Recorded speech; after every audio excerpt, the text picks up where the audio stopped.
Good afternoon. Thanks for joining us. I'm Sharon Yu. Community members and activists are coming together to rally behind the family of Ricky Cobb II. This is video of a march that happened last night in North Minneapolis. Cobb was shot during a traffic stop by the State Patrol on Monday morning, and there are still a lot of questions surrounding his death. Right now, Cobb's family is calling for all the footage from the shooting to be released unedited. They viewed 12 minutes of video before it was released to the public yesterday. Now, Hennepin County Attorney Mary Moriarty is asking the Bureau of Criminal Apprehension to prioritize their investigation into Cobb's death after troopers handed the investigation over to them. The troopers involved are on leave. The BCA is expecting to release more information either tomorrow or Friday, including the names of the troopers involved. Cobb's family calls the entire situation difficult. I'm hurting so incredibly bad for my heart, my soul, and my body. The State Patrol says the troopers had a request to do a pickup and hold on Cobb at the time of the stop, but didn't tell him what it was for. Attorney Moriarty says she'll make a decision on charges soon. Off-duty St. Paul firefighters are holding an informational picket right now. This is video from just a few hours ago at Snelling and Laurel Avenues. The firefighters are asking for more money to increase their staff. They say they've been working for more than 200 days without a contract. The demonstration is not causing a work stoppage. Those first responders plan to be at their shifts. Another big story happening in Minneapolis, the celebration of legal recreational cannabis in the state.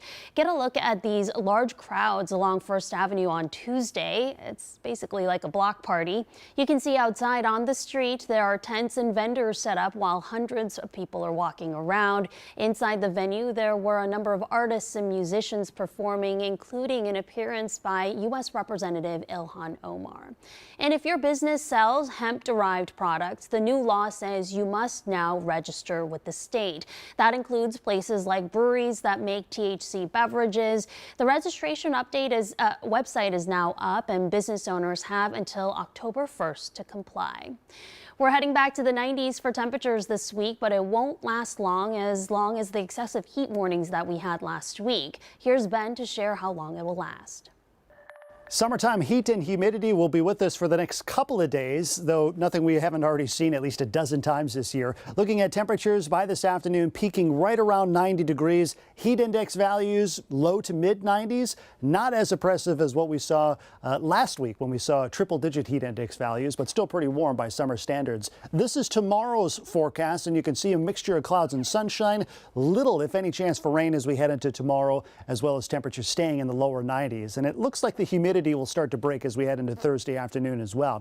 Today is Wednesday. That means we're halfway through the work week. So let's get a look at that weekend getaways forecast. Friday looks totally dry and the warmest day of the weekend. More clouds as we head into Saturday. An isolated shower or storm possible, mainly in the southwestern part of the state. And it's on Sunday. That's when the slow moving low will move overhead. Widespread showers are looking more likely, and potentially even some non-severe thunderstorms as well.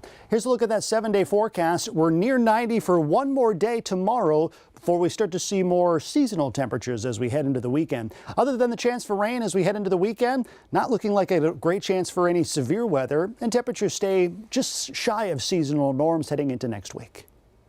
In the past few hours, we learned more about a lawsuit filed against the entertainer Lizzo by 3 of her former dancers. They accuse her of sexual harassment and creating a hostile work environment. The lawsuit alleges the singer and other members of her team forced a dancer to touch a nude performer at an Amsterdam club.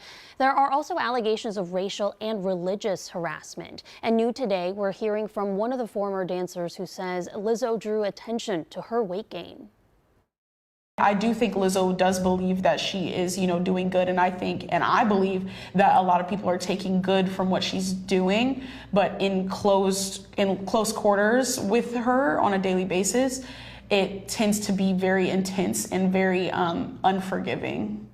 All right, those are local headlines. We're back for more in just 30 minutes.